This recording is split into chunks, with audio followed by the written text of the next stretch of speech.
I was the last one to walk into the law office that morning. Not late, just last, always last.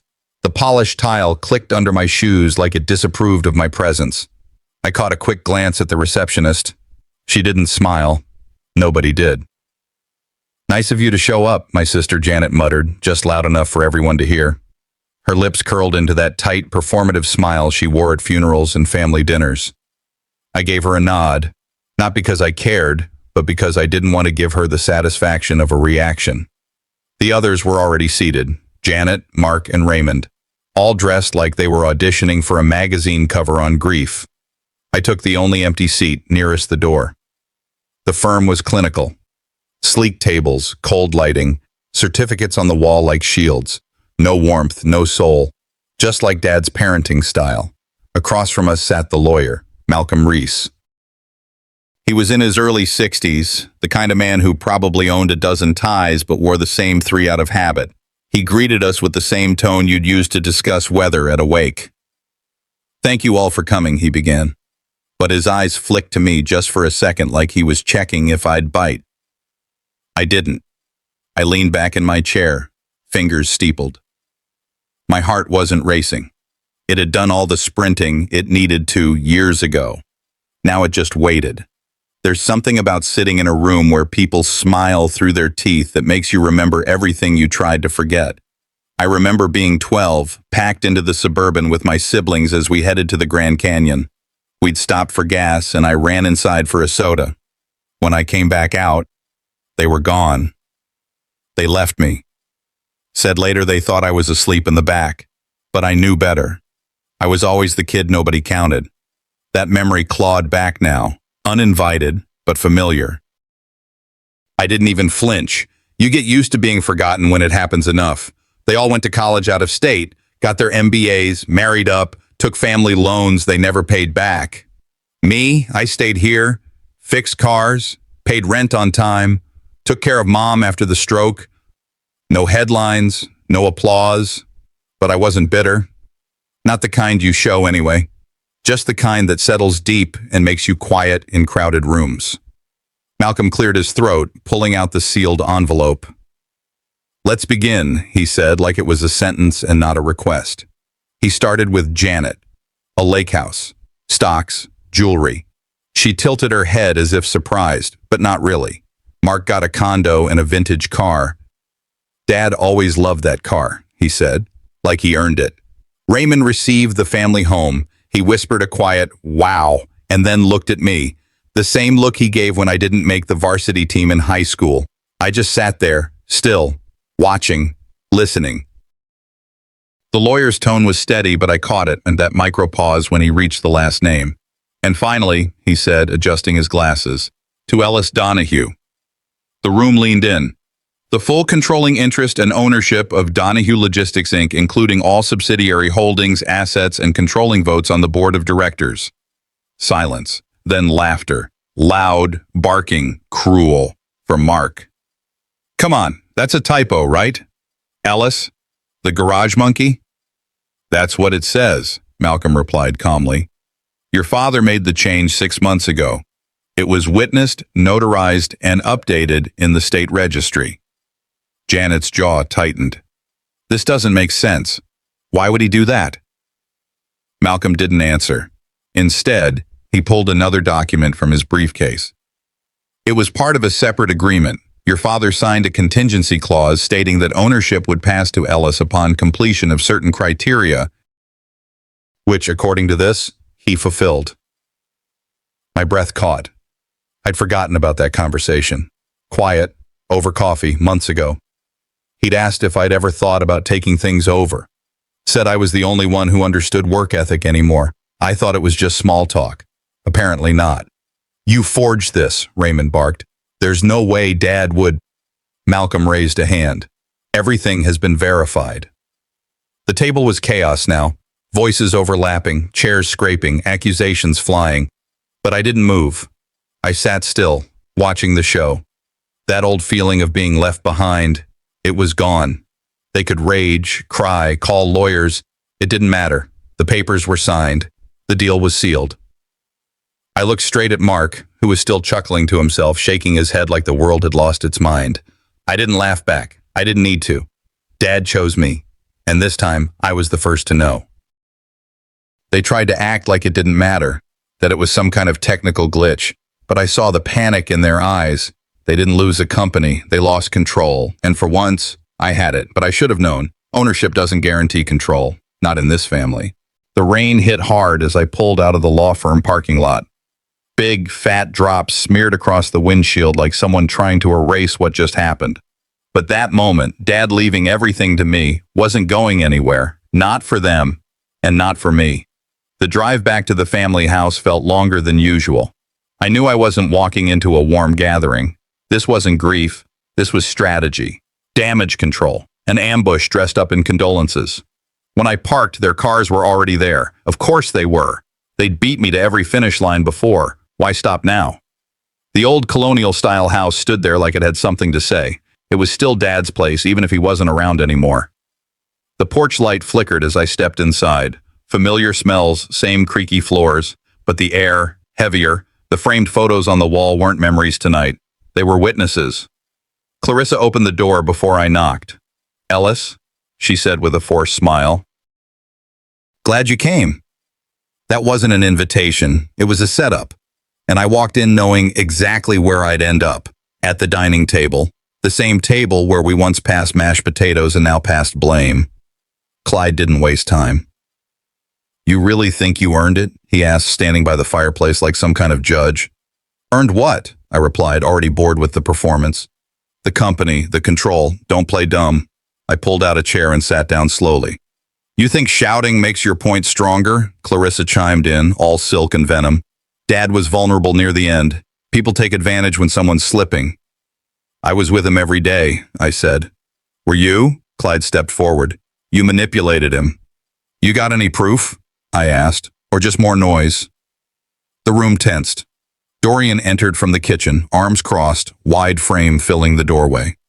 "You want to play CEO? You better learn how to handle conflict," he said. "You're not ready for this, Ellis." I stood slowly, keeping my eyes on him. "Control without integrity is like a house without a foundation. That ring any bells?" He didn't answer, but his jaw twitched. They weren't grieving. They were circling, testing me, looking for weakness. But I wasn't the same Ellis they used to walk past. Not tonight. I let them talk. I cataloged every insult, every backhanded compliment. Not to retaliate, not yet, but to remember who showed their hand first. Later, I stepped out onto the back porch alone. The rain had stopped, but the storm wasn't over. It never really was. Years ago, I used to keep my mouth shut. Let them take credit. I thought silence meant loyalty. I thought protecting Dad's reputation meant swallowing my own dignity. I ran payroll when his hands shook too hard to sign checks. Took meetings in his name when the medication dulled his memory. I made sure the lights stayed on, literally and figuratively. But I never said a word. Until now, it wasn't about proving myself. It was about knowing when to stop playing small. I walked back inside as Clarissa's voice climbed again. Something about how she handled the company's branding. Something about her sacrifices. "I've been keeping us afloat," I said flatly, pulling a folder from my coat. "You want receipts?" I laid the bank statements out on the table. Transfers, payments, emergency funds, all traced back to me. No one spoke. "You think Dad didn't know who kept the lights on?" I asked. My voice didn't rise. It didn't have to. Dorian picked up one page and read silently, then froze.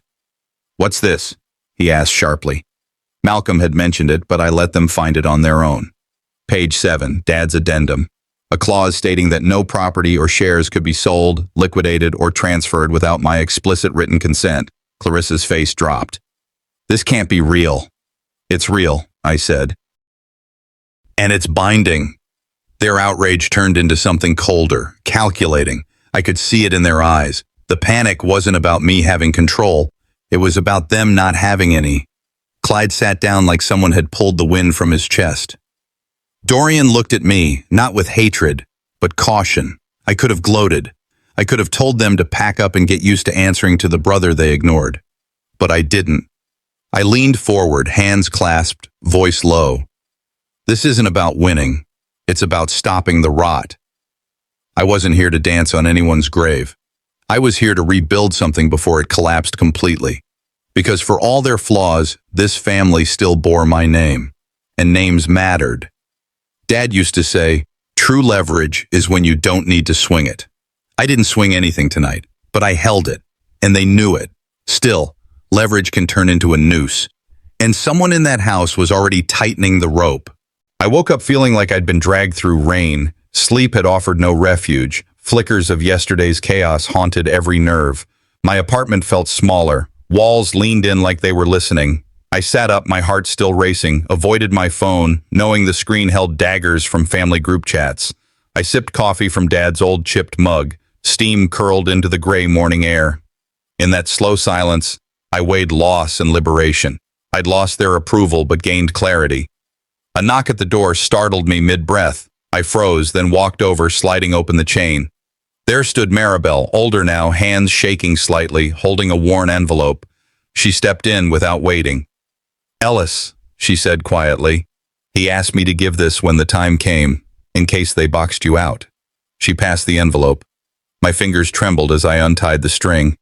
Inside was a letter in Dad's handwriting. He called me the one I trust to guard what matters. He wrote about how he'd seen my quiet work, fixing wiring after storms, underwriting payroll when profits dipped, quietly logging hours others ignored. He warned that his children might contest his decisions. He said he wrote this letter not to divide us but to protect me, his silent soldier. Maribel sat across from me, eyes moist. She told stories I'd never known, how Dad would speak of me late at night, proud but silent. How he once said, "Some people want the spotlight. You, Ellis, I trust you in shadows." Pain and validation tangled in my chest. The letter gave weight to what I'd always feared was dismissed. Cold comfort, but truth nonetheless. I closed my eyes and drifted backward. A Thanksgiving 10 years ago. The house was quiet. My siblings had declined invites. I sat with Dad in the kitchen. We didn't speak much. The clock ticked. He handed me a plank of wood, asked me to help build a shelf. My hands trembled. His did too. He said, "The ones who stay when it's boring are your real people." We hammered in silence, but there was a bond there, unspoken, strong. That memory redefined every ignored email, every credit they claimed, every slight I swallowed. I realized I wasn't invisible. I was unseen by choice. Mine. I sat at my desk and began compiling files, statements, invoices, receipts, every scrap of proof I could hold. I drafted notes to a lawyer outside the family circle. I charted timelines, who was where when, whose name was tied to what. My mind felt sharper than it had in years. Doubts fled. Clarity arrived. I whispered, "I'm not here to fight over bones. I'm here to stop them from burning the house down." The phrase felt like armor. Simple. Sure. I locked the letter in a drawer. Then I wrote a message to myself. You are not what they said. You are what you stayed for. I hoisted my coat and walked out, envelope in hand, toward the mailbox down the block. Rain threatened, but held off. By the time I slid the letter into its slot, the sky showed a pale crack of light, as though morning understood the weight of what I was carrying. I paused, looked up. They believed my silence was weakness. They don't know it was my weapon. I pulled into the circular drive, gravel crunching under tires that didn't belong there anymore. The estate looked the same from the outside, but the tension started at the gate. I stepped out with the letter tucked into my jacket.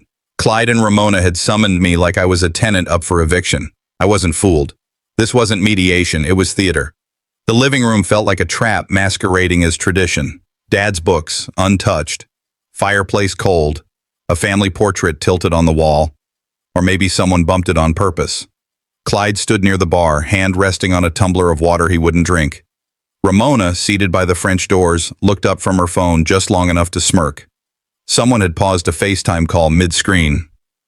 I laid Dad's letter on the side table. Let them see it. Let them wonder. This whole house smells like a lie, I thought, stepping fully into the room. I didn't say it out loud, yet. Clyde cleared his throat like he was about to deliver a sermon. "We called this meeting to talk about legacy," he began, arms wide like a preacher's. "Brannock Timber has always been more than just wood and nails. It's our name, and I believe it's time we realign that name with our future." He stepped aside and Ramona flipped open a sleek binder. Inside was a glossy mock-up. New branding, new letterhead, new logo. Clyde Brannock Timber Millworks. Not even subtle. I've spoken with several stakeholders, Clyde went on, and they support this direction. Dad and I. We had long talks while he was declining. He knew I was ready.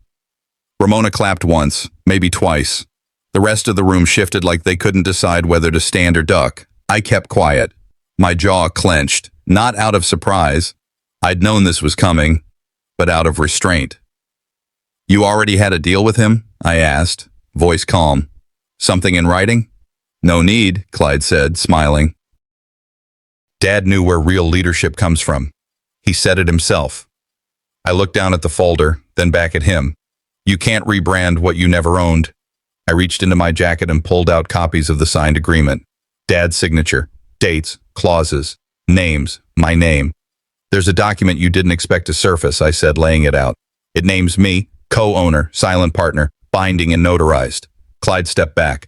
Ramona moved closer, eyeing the papers like they were explosives. I didn't stop. You want legacy? Let's talk about yours. I flipped the second set of documents, pulled from discovery I'd requested through Dad's old accountant, emails between Clyde and an outside attorney, dated before Dad passed, redline edits, whole paragraphs replaced to shift control to Clyde. You doctored drafts, behind Dad's back. Forgery, Ramona snapped. Clyde stepped forward, chest out, voice low. You're walking a line, Ellis. I stood still. And you crossed it, Ramona scoffed. Maybe he should go work in his little shop again. That's where he belongs. You let me live under this roof, I said, meeting Clyde's eyes. But I paid to keep the lights on when you couldn't, fixed the shop roof, paid employees when payroll stalled. I just didn't brag about it. His jaw twitched. You think that buys you ownership? No, I said. Dad thought it did. Voices rose. Siblings shifted. Accusations flew like sharp wind. Clarissa shouted something about family unity. Dorian mumbled, we should have seen this coming. I waited, watched. Then the front door creaked. Opal stepped in. The housekeeper who'd served this family longer than most of us had been alive. She held a folder in her hands. I didn't come to pick sides, she said, voice steady.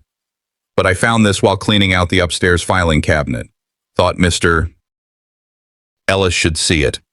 Inside, transfer records, payments from a shell company Clyde had funneled funds through, tied to Brannock Timber. Not just shady, illegal if pursued. Clyde's face flushed. Ramona froze. Guess the leopards had those spots a while, I said. Opal nodded toward me, then left as quiet as she came. I looked around. No more smirks, just silence and the low hum of pride unraveling. By the time I got back to my apartment, the adrenaline was gone, and what was left was quiet. Heavy, still, settled in the air like sawdust after the last board's been cut. I kicked off my shoes and dropped my keys onto the counter without looking. The stack of documents sat neatly on the desk, right where I left them, like they'd been waiting for me to come home and ask, now what? Clyde's words echoed. Ramona's laugh. The look on Clarissa's face when things started to tilt out of their favor. And yet, I wasn't shaking. Not this time. I walked over, laid my hand on top of the papers. Cold to the touch, like stone, but solid, real. Dad once told me, back when I was maybe 12 and crying over a kid who shoved me down, even a gentle man must know when to bare teeth, or he'll get fed to wolves with a smile. I didn't really get it then. Now I did. I opened my laptop, stared at the blinking cursor, then began drafting a personal statement. Not some grand speech, just the truth. Nothing more, nothing less. I'd spent years letting other people write my story in half-truths and low blows. Not anymore. I was halfway through typing when the phone rang. It was Mr. Cabot. Ellis, he said, voice a little unsteady. I need you available tonight for a full family video call. Everyone, something's come up. He didn't say much else, just that the matter was urgent and sensitive. His tone told me more than the words did. He wasn't in control of this, and that made him nervous. I nodded, even though he couldn't see me. I'll be ready. After we hung up, I scanned everything into my hard drive, double-checked my files, opened the will and the original business agreement. I laid them beside the laptop like old friends. Whatever Clyde was trying to pull now, I wasn't showing up empty-handed. By 8:02 p.m., the screen filled with familiar faces. Clyde looked smug. Too smug. Ramona barely blinked. Clarissa had her arms folded and eyes down. Dorian hovered in a side frame like he'd been dragged into the call. Cabot's face came up next, pinched and pale. "Before we begin," he said, "I've been sent audio evidence submitted anonymously, suggesting Ellis manipulated your father in the final months of his life." Clyde leaned back like he was watching the final inning of a game he thought he'd already won. He clicked play. A clipped voicemail came through. My voice, distorted in tone, clipped at the start and end. "You need to sign it now, before anyone finds out. It's the only way." That's what they made it sound like. Cabot looked stunned. "Pause that," I said calmly. "I have the full version. Would you like to hear what was cut out?" Clyde's jaw twitched. I hit play from my side. My full voice played out, soft and clear. "Hey, Dad, just checking in. I know the meds make things confusing, but you asked me to remind you about the documents, the ones we talked through last week. You told me to follow up. No rush, just making sure you're okay." Silence. Cabot blinked, then said, "Clyde, if this was edited and submitted without disclosure, that's evidence tampering. We're now venturing into federal crime territory." Ramona piped in, trying to pivot. "Well, who really knows what Ellis might have said when we weren't listening?" I looked straight into the camera. "You had your shot. You weaponized Dad's trust. I won't let you weaponize his voice, too." Cabot tried to regain footing. "Ellis, would you like to respond further?" I didn't yell. I didn't tremble. I kept quiet when I paid the business loans myself. I kept quiet when I fixed the warehouse roof without billing the company. I kept quiet when you all walked away after Dad's first stroke. But this is where the silence ends.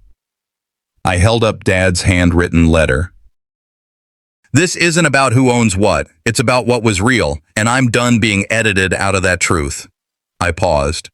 "Clyde, Ramona, you've got until Friday to retract every manipulated document, every back-channel submission, or I'll move for full legal control of every branch of the business and family trust." Clarissa finally looked up, her voice low. "Ellis, you're not bluffing, are you?" "No," I said. "I'm finally telling the truth, and I'm doing it where everyone can hear." Cabot cleared his throat. "I'll need to review everything submitted over the last 48 hours. Personally." The call ended, but not before Dorian sent me a private message in the chat box. "Need to talk. Soon. Alone." I sat back in my chair. Not relief. Not yet, but something steadier. Balance. They weren't mad about lies. They were mad because I stopped playing along, and that was going to be their undoing. I moved like a ghost down the hallway, careful not to knock a picture frame or creak a floorboard. Every step felt loaded. Clyde's office door loomed ahead, locked, heavy, a tyrant's gate. The key Opal gave me felt weird in my hand, like an accusation. I edged forward, heart pulling taut. This is where all the lies were born. I slipped the key into the lock. Click. The door swung open quietly. The smell of leather, old bourbon, and stale decisions washed over me. This was Clyde's empire, built on smooth lies and hidden clauses. On his desk, family photos lined up, Dad smiling, Mom smiling, and me, subtly cut or edged out of frame when possible. It stung, my own framed absence. I rummaged through drawers, found a ledger filled with shell companies, offshore transfers tied to my name, contracts labeled Brannick Legacy Trust, clauses changed, signatures forged. My heartbeat thudded. On top, tucked behind a false panel, I discovered pages from Merla's journal. She had written about guilt, fear, regret, how she silenced herself to protect us. She'd wrote, "I stayed silent so the house would survive, and worse, I let them believe I approved." My phone buzzed. I froze. I tucked the open folder away before pressing play. The assistant's footsteps echoed in the corridor. I didn't have time. Someone opened the door. Clyde's assistant looked stunned to see me there. I swallowed. "I'm doing what should have been done years ago." He backed away, but Clyde stepped in behind him, shutting the assistant out. "You've gone too far," Clyde hissed, voice low and controlled. I held up the folder. "Too far? I've only just begun." Clyde advanced, face hard. "Give me those files back," he demanded. "Now." His tone bore weight, consequences hidden behind it. "You threaten my loyalty," I said quietly. "Now I'll show you mine." I slid the ledger onto his mahogany desk. He stared. Rage and betrayal warred in his eyes. He lunged. I locked the office door. He tried to reach in, but I held my ground. "You think this is trespassing? You built this office from the bones of my silence." He slammed a fist. "You're a fool." Then softer. "I'll make sure the court tears you apart." I answered with a calm I'd never felt before. "Let them try." I fled the room before the windows shattered. My legs carried me to Merla's floor. She answered without surprise, wide eyes behind the door frame. She let me in. "I didn't want you to see this," she said, voice shaking. I laid her journal pages on the bed. She admitted signing papers under duress, fearing Clyde's temper. She confessed to hiding a letter she meant to deliver to me, a letter of apology. She cried softly. I sat beside her and took her hand. "You didn't break me," I said. "They tried." Her tears burned, but somewhere beneath them, I felt a shift, from isolation to alliance. I collected the ledger pages back into my jacket. Backup copies already hidden in my drive. I wrote a sealed letter to Cabot and external counsel, detailing everything. Let them believe I'd retreated. But I wasn't gone. I thought, let them think I bowed. But my spine is not for bending. I slipped out, silent, into the night. The mask slipped. The truth was out. The war had only just begun. I walked into the grand hall under the midday sun, stained glass casting dim colors across the marble floor. Clyde sat at the head of the long table, Ramona beside him, flanked by sisters and brothers in stiff posture. I nodded politely as I placed my folder on a side table, a deliberate move. Their smiles were tight, unnatural. The father's portrait watched from above, silent judge in the room. They built a stage. I came to speak truth. Clyde rose and addressed the room. His tone was smooth, practiced. He painted me as a traitor, someone who turned on the family after years in the shadows. Ellis always hung at the edges, he said. Now he wants center stage. He paused. The siblings shifted uncomfortably. He mocked my past. "Maybe you should have stayed in that coffee shop you tried once," and laughed. Ramona nodded, as if she believed it. I stayed silent, letting his words hang in the air like a challenge. Anger bubbled under my skin, but I held it. I stood, voice deliberate. I reached behind me and pulled old blueprints and financial logs from my coat. I laid them flat. "You think this is a stunt? Check the deed on the estate." The room tightened. "This land has been held in trust for me, by your own father's hand." I read words he'd written. "This land is to remain with the one who preserves integrity." Shock rippled. Clyde's face flushed. Ramona gasped. Some leaned forward, others recoiled. I held their gaze. Not triumph, just clarity. Clyde sprang up, pointing at me. "You forged this! You planted those documents in here!" He spat. Ramona cried out, "He's been lying to us all this time!" The room erupted. I grabbed Dad's signed letter from the small table and held it high. "Refute it! Show me where the fraud lies!" My voice was calm, firm. "If you want destruction, I'll give clarity instead." They shouted accusations, charged words. I didn't flinch. I didn't come to annihilate. I came to expose. The truth, laid bare, cut sharper than any blade. At the height of the chaos, Byron Fletch entered quietly, his presence commanding. He stepped to the front and spoke. "I verify these documents. I helped draft them years ago with your father." He confirmed my ownership, name, and the trust deed. Clyde's face crumpled. Ramona looked pale. The room went silent. Truth had a voice now, not mine alone, but backed by legacy and loyalty. I entered the great hall under stiff lights and heavier air. Byron's testimony had shaken the room, but no one left. Clyde stood rigid, Ramona close by, their faces steeled. I stepped forward quietly, eyes locked on Clyde. The space felt too small now, every whisper, every glance, a loaded weapon. They expected me to crack tonight, but I'd come with sealed cards. Clyde cleared his throat and motioned toward Merla. He held out a wrapped box, polished and ornate. "For you, mother," he said, voice smooth as silk. "From your loving son." Ramona clapped politely. He turned toward me with a faint nod. Merla unwrapped it, her eyes filled. But inside was an heirloom necklace with a note she produced. I gave this to you months ago. Dad's birthday. It was always mine to give you. I'd sent that. Clyde's inscription had overwritten it. Silence snapped in the room.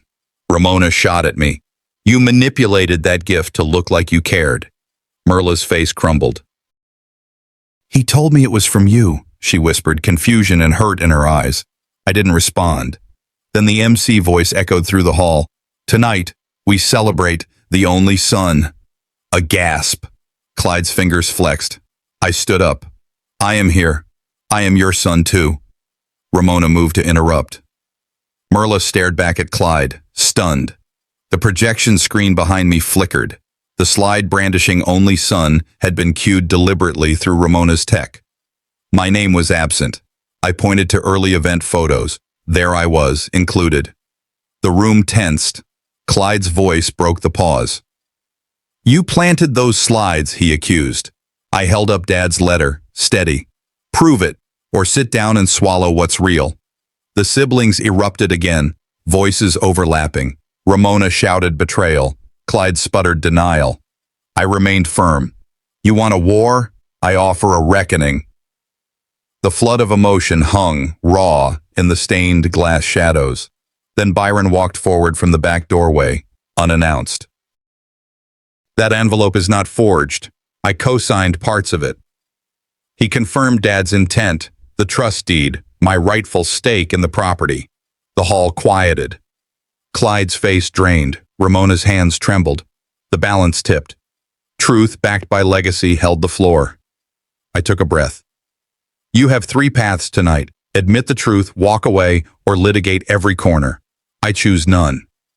I turned to Clyde. You can walk with me, or walk away with lies. Ramona broke in. You're tearing the family apart. I looked to Merla. I didn't need more than her faith, and Dad gave me that. I stepped back. Silence became my final statement. The war was always legal. Now I decide the battleground. The study felt hollow after the noise of last night. Papers lay scattered where they'd fallen, the smell of bourbon and dust clinging to the air. I stood alone, fingers tracing the frame of an old family photo. The glass had gone cloudy over the years. Our father's face still looked straight at me. I wasn't raised to win, I whispered, but I learned to endure. Through the window, a pale sunrise crept across the horizon, turning the walls amber. For the first time in months, the house didn't feel like a battlefield. It felt like a tomb that had finally been opened, air rushing back in. I stayed a while longer, not out of sadness, but to measure the weight of what I'd carried here, and was ready to leave behind. Later that morning, I drove into town to meet Mr. Hayward, Donald's old attorney. The office was small, lined with law books that smelled of paper and time. He greeted me with a soft handshake and placed a sealed envelope on the desk. Your father wanted this held back, he said, only to be opened if things turned hostile. My chest tightened. Inside was a handwritten addendum, ink still dark as if it had been written yesterday. Donald granted me full rights to the family trust business branch, not as charity, but as recognition. In the margin, a note underlined, legacy is not what you leave behind, it's who you raise up. I swallowed hard. Validation didn't come as triumph, but as a quiet weight lifting from my ribs. Hayward nodded. He trusted you to do what he couldn't. For a moment, my anger receded. Grace had a way of silencing even fury. I drove back to the estate to pack. Moving through the halls felt like walking inside a memory, the library where I'd read while the others schemed. The kitchen where Merla had stood, shielding me from their tempers. I left a note on the fridge for her. You raised me to fight in silence, but I now choose to speak. Outside, a moving truck waited. Merla watched from the upstairs window, face unreadable. She didn't wave, and I didn't look back. Some goodbyes aren't spoken. They settle like dust after a storm. By afternoon, I was sitting in a bare office at the local community center. A lease sat under my hand, fresh ink marking a new chapter. On the desk, I placed Donald's photo. He gave me a business, I thought. I'll build a legacy. A young man hovered by the door. You look like someone who earned everything the hard way, he said. I smiled faintly. I did, and I wouldn't change a thing. For the first time, the future didn't feel like a weapon. It felt like a tool. That evening, I recorded a short video for the center's new outreach page. I didn't condemn my family. I acknowledged the pain, accepted the distance. Sometimes justice doesn't roar, I told the camera. It whispers in small victories. I paused, then added, my brother laughed. But I built something he could never steal, myself. I closed the laptop, locked the office, and stepped outside. The street was bright with morning light breaking through clouds. For the first time in years, I walked without looking over my shoulder. What they thought ended in silence became the loudest thing I ever did.